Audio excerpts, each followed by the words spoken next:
about leading without limits. That's what we're talking about today. Leading without limits and learning the secret to strategic influence. It's recorded.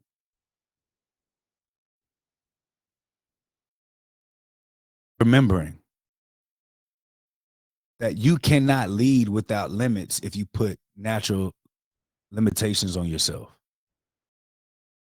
Think about it, right? How can you lead without limits if you are confined to the rules and the limits of your position, of your title, of your perceived influence? Man, I can't get the job done, Dr. Jake. I'm just a manager. I'm just a director. Well, anytime you think like that, is that a leader worth following? I want to get the job done, but Dr. Jake, I'm just an educator. Anytime you add just in front of anything, you take and steal away its power. Anytime you add just in front of anything, you take and steal away its power. So learning how to lead without limits is what we're focusing on today. Because leadership is not about titles. It's truly about impact. Whether we're in healthcare, in any industry, sterile processing, influencing decisions without direct authority is a critical skill that can drive innovation, efficiency, and better patient outcomes. A lot of us as leaders feel like our hands are tied because we don't have direct authority to get something signed. Press the number one if you felt like at some point, at any point in your career, you felt that way. That just because you don't have the authority to sign, that means that you can't get something done. And a lot of leaders, whether we believe it or we want to acknowledge it or not, when we're creating change in the organizations that we support, we're talking to leaders on a daily basis. And a lot of those leaders say, hey, Dr. Jake, I want these changes. I want to add this stuff. Yeah, we think that training and leadership is great, but it's going to be hard for me to get such and such to buy in. But I believe the moment that that happens is the moment that you have to start considering, okay, just maybe, just maybe, just maybe, I don't really understand the power of influence in the way that I need to. So that's why we're here today. Okay. Learning how to move the needle through people and get the job done. So let's talk about why strategic leadership is important. One, and I encourage you to, of course, watch it, screenshot it, but really take the time to take notes. Okay, because this is going to be in your executive edge community. You can watch it over and over again, but take the notes on the things that matter most. Okay. So, one, when we talk about why strategic influence is important, it's because in most cases, no one person has 100% authority and power in an organization such as being in healthcare. No one person. No one person or that fair. So learning how to move through people to get buy-in is important. Even the president of the United States, when he gives an executive order, he still has to, he still is, it could still get turned around. The judge can deny it, block it, slow it down. So no one person has complete authority, but getting people to buy into your ideas, to buy into your vision, to buy into your belief, to buy into where you want to take your organization, because as long as you're in it, it's yours too. And the first thing we have to ask ourselves is, when people see me, hear me, talk to me, does it bring them comfort? Does it make them say, you know what, whatever they say, we're going to do because I know you know what you're doing? Or are they hesitant?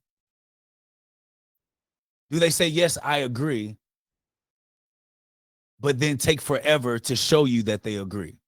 These are all indications that we need to develop our influence a little bit more. Because in healthcare operations and sterile processing, It involves multiple departments, regulations, and stakeholders. And decisions often require approval from executives. But frontline employees, mid level managers see operational challenges firsthand. So, learning how to communicate as a mid level manager, as a frontline person, as a director or an executive director that doesn't naturally have the authority to just sign something without having to get it all approved and processed through multiple committees, learning how to correctly communicate your needs and your desires in a way that makes everyone pay attention is absolutely important. Because here's the truth: you don't need a title to lead.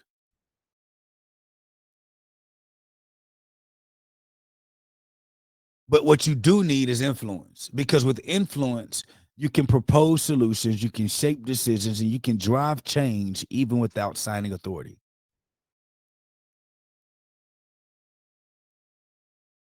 The best place to be, if you're talking about bridging the gap between frontline operations and executive decision making, the best place to be is in middle management, because you're seeing every day what is happening every day.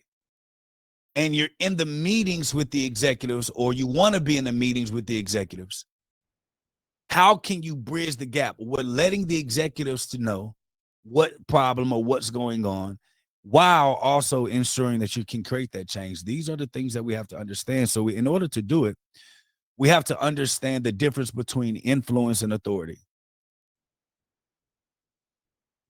Influence and authority. True leadership is not about power, it's about influence. Authority can mandate compliance. Influence inspires action. And understanding the two is key to leading from the middle. That's what we're talking about today, leading from the middle. Because most of everyone involved in this, on this call today, on this training and this summit that you're watching, if you're watching the playback, you're more than likely in the middle management, or working your way to it. So leading from the middle is an art form that you must learn to master. You have to. But it means that you have to learn the difference between authority and influence. Because yes, you can mandate, you can say, this is my position, you need to do it. But if it doesn't inspire someone to act, yes, you told them today, but you're going to have to tell them tomorrow. How many of you that are leaders right now, you have to tell your team almost the same thing, it feels like, every other day? Press the number one. Press the number one. Now, listen, I just told you this the other day. We're going over the same thing again. So this is key in understanding the difference. Now, position power. This authority position, it comes from a title or position, which is why so many leaders feel like you can't influence real change in the middle positions or the lower positions, because you think that true leadership comes with just the power of the title, which is true in some forms, some things. But creating an organization or department, or building something where people can respect you as a leader, that takes some time to master. The second thing, when we talk about authority, position, power, it has the decision-making power to enforce change. But enforcing change isn't always as great as influential change. Because someone in the chat explain to me what your thoughts are with the difference between enforcing change and influencing change.